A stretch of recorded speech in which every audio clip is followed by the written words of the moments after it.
Dobar dan svima. Današnja tema će nam biti šahovska taktika, šahovski problemi i način druženja sa savremenim tehnikama. Gdje sve možemo naći šahovske probleme i rješavati ih? Pa čak i u novinama ih ima. Šalu na stranu, pored šahovskih knjiga vezanih za taktiku, posebno mjesto, a vjerovatno i prvo, zauzimaju šahovski sajtovi. Vjerujem da većina nas koristi Lichess i chess.com, te ćemo se na njih i fokusirati. Naravno da ima i drugih sajtova, možemo spomenuti recimo Chess Tempo za rješavanje taktika. Fokus je, kao što smo rekli, na chess.comu i na Lichessu. Probat ćemo da uporedimo ta dva sajta vezana za šahovsku taktiku. Danas ćemo vidjeti kako bi izgledao dan na chess.comu, a u sljedećem druženju ćemo to isto uraditi i sa Lichessom. Bitna stvar je da odmah na početku napomenemo da u oba slučaja ćemo simulirati da smo slobodni korisnici, odnosno da smo bazični korisnici, da nismo nikakve uplate na sajtove imali. Počet ćemo, kao što smo rekli, sa chess.comom i evo nas na chess.comu. Sve je spremno, vidimo da imamo 5 različitih opcija. Jedna opcija je dakle da odmah idemo na rješavanje problema, igrom slučaja kod mene je to na engleskom. Sljedeća stavka je da idemo na dnevni zadatak, znači svaki dan chess.com izbacuje po jedan dnevni zadatak, potom imamo puzzle rush i puzzle battle kao borba između dva korisnika. I na kraju možemo sami da izaberemo šta želimo da vježbamo. Tu imamo razne opcije, nisam siguran da li je dozvoljeno za basic korisnike. Dakle, da vidimo, recimo, evo počet ćemo sa dnevnim puzlama. Šta znamo o dnevnim puzlama? Znamo da su težine razlikuju od ponedjeljka do nedelje i da je u ponedjeljak najlakši zadatak, a da postepeno se usložnjava i u nedjelju taj zadatak postaje najkomplikovaniji. Danas je petak, znači da je poprilično komplikovan zadatak u odnosu na mogućnosti komplikacija vezanih za dnevni zadatak. Dakle, da probamo, kao što smo čuli i ranije od Ace Kovačevića, recimo, možemo da se fokusiramo na šahove, uzimanja i prijetnje, odnosno aktivne poteze. Crni kralj je na rubu table, pješak samo što nije postao dama. Dakle, ako nešto podhitno ne uradimo, vjerovatno ćemo izgubiti partiju. Dobro, da vidimo šahovi, znači dama G6, dama H6 i G4.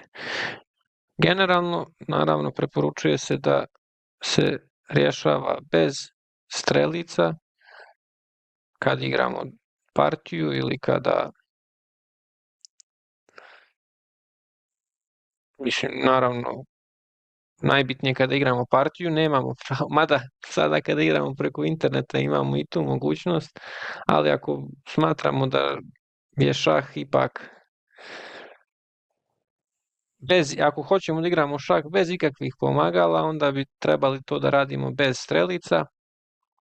Ja ću to sada da radim sa strelicama jer pokušavamo to zajedno da riješimo i da možda objasnim svoj način razmišljanja. Imamo i dama H7 šah. Dakle, dama H7, dama H6, dama G6 i G4. Ako pojedemo dama H7, crni će pojesti dama H7 i na G4 šah, sljedeći šah koji imamo, doći će na H4 i crni će imati dobijenu poziciju. Ako idemo sa šahom na G6, crnim naravno nosi sa pješakom. I ako tada damo sljedeći šah na h8, on će pojesti na g5 i tu neće biti mata. Ako pojedemo na g6 pa on pojede, mi damo g4 šah, on će opet da pojede na g5, također nema mata. Ako damo dama h6, on mora da pojede i dobro, mi možemo da damo šah ponovo g4, on će doći na h4 i opet ništa nismo uradili. Ako damo šah prvo na g4,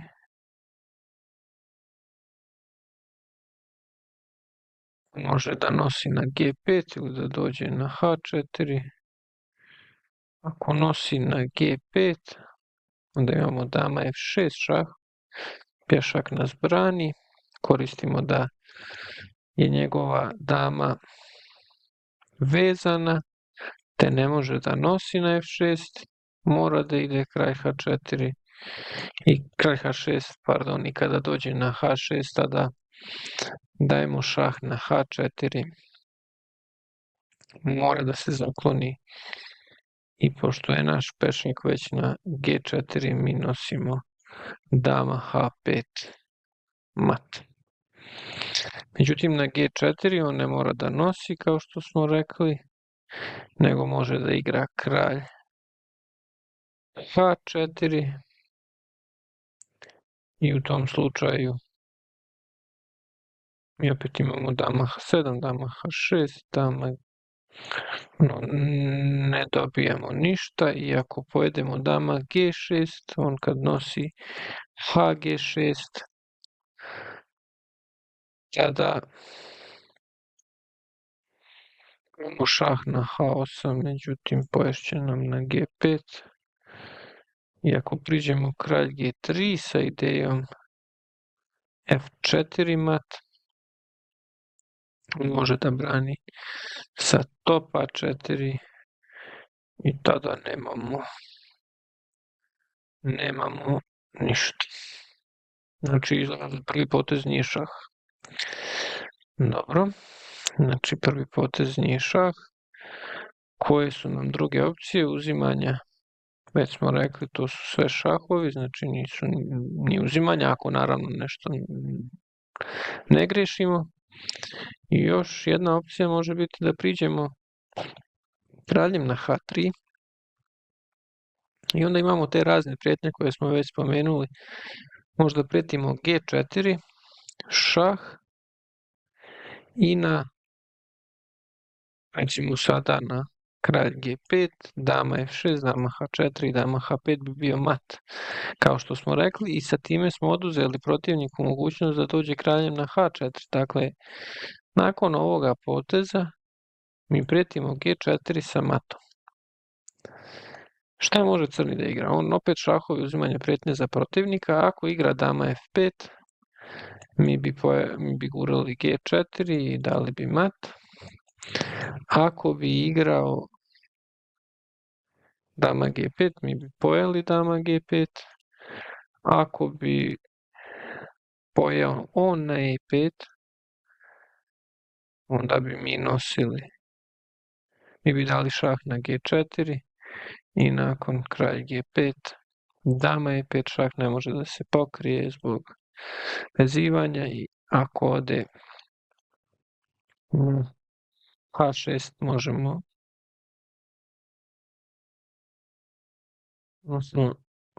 dama f4 da damo šah i na dama g5 mat. Znam da djeluje malo konfuzno, mislim da je to rješenje, nakon odigranog poteza ćemo sve da povučemo za tablom. Znači kralj h3, ako nosi pojedemo g4 i fg4 mat. Također vidimo i video koji objašnjava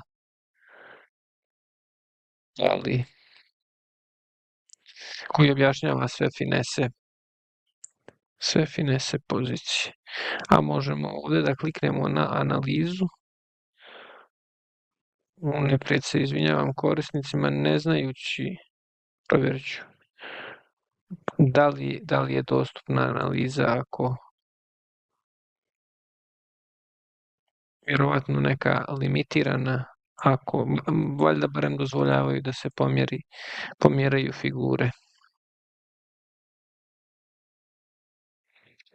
Da se pomjeraju figure bez ocjene pozicije kompjutera. Dakle, kralj H3, rekli smo, ako pojede na G5, naravno mi nosimo i to je mat. Ako pojede na E5, mi dajemo šah. On dolazi na G5, mi nosimo na E5, ne može to dama F5 zbog vezivanja, jedini potez je kralj H6 i nakon dama F4, dama G5 je mat. I posljednja opcija koju smo spomenuli je da ako crni igra dama F5, mi dajemo kontrašah i opet dajemo mat. Ako bi crni igrao bilo šta drugo, recimo izvukao kraljicu i prijetio nama, onda kao što smo rekli naša prijetnja bi se ostvarila, nakon G4 on ne može kralj H4, zato je naš kralj na H3 sjajna figura i mora kralj G5 i sada koristimo što je na G liniji, dama je vezana da damo ovaj šah, pješak brani našu kraljicu, kralj ne može da nosi i nakon kralj H6 mi dajemo šah na H4 i nakon dama H5 sada vidim da jedna opcija je dama H5 kao što smo rekli, a druga opcija je G5. Dakle, to bi bila dnevni zadatak, nimalo naivan. Više da ga je riješilo 450.000 ljudi, ali vjerujte mi, ja ne znam da li su ga riješili bez greške iz prve ili su prosto igrali poteze pa u nekom momentu pogodili neki potez pa onda opet igrali pa pogodili pa... Ali naravno hoću da kažem, ako ste početnik ili definitivno ako imate prve susrete sa šahom, nemojte uopšte da budete iznenađeni da niste u stanju da riješite ovo jer je poprilično teško. Dobro, to bi bilo znači dnevni zadatak. Nastavljamo dalje. Imamo dakle opcije takođe, rekli smo, borba sa protivnicima, odnosno sa ljudima negdje drugdje i kao slobodan, odnosno taj osnovni paket koji imamo, možemo da igramo jednu bitku sa nekim drugim i ona traje 3 minuta, možemo da igramo sa nekim slučajnim korisnikom, da vidimo znači šah, sad neću ovo da naravno, samo ću da, cilj je da riješimo što više za dati vremenski rok, 3 minuta je rok, tako da potrudit ću se samo da rješavam, pa ako nešto ne bude dobro, onda ćemo to analizirati. Onda sam mislio već da je mat, međutim nije. Dobro, šahovi, kao što smo rekli, imaju prioritet. Uvijek opet šah treba da bude prioritet. Da, šah, mat, šah. Da idemo sad šah.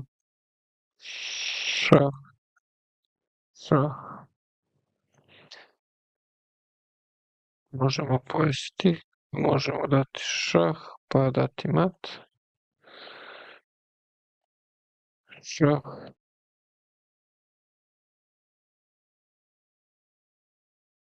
Dobro, šah. Dosta smo spori, protivnik je doduše pogriješio jednom. Šah. Sve. Sve.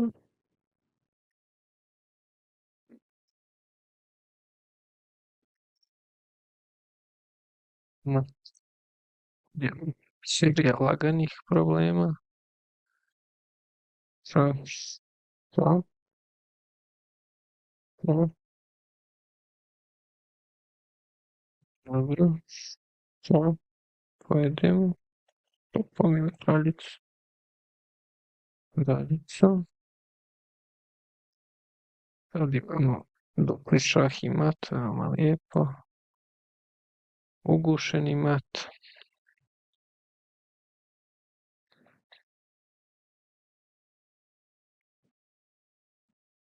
Ma damo mi lovce. Šah. Šah. Možemo izvući kraljicu, a šah je nama. Što je sad ovo? Blokiramo. Materijal nosimo. Šah. Šah. Šah. Greška. Šah. Šah. Nismo pobjedili jer smo jednu grešku manje napravili, ali da, možemo, da li je to pirova pobjeda ili kako se već zove, ne znam. I šta ja najčešće uradim je da pogledam gdje sam pogriješio. Na kraju smo nešto pogriješili, da vidimo. Ovu smo dali šah i dali smo šah, što je znači bilo dobro, samo nismo imali vremena. I sad vidim da imamo još jedan šah i još jedan šah i konačno dobijamo materijal. Vrlo bitno, dakle, šahovi i uzimanje. Osnova. Da vidimo ovdje smo grešku napravili, nosili smo na F5. Trebalo je da, šta uradimo, da gledam šah, ali ovaj put šah nije dobar. Možemo topom da nosimo uzimanje, dakle gledamo. Ako nosimo topom, njegova dama je bez zaštite i ako ona nosi na E5, mi ćemo pojesti topom na E5, imat ćemo lovca više. Ako nosimo na F5, da, on ako bilo šta drugo uradi, ako nosi na F5 pješakom mi nosimo kraljicu i suština je da nakon top E8 nismo u matu jer imamo lovac E8 i sad on ne može da nam daš opet šah na F8 jer pješak mu je na F5. Dakle,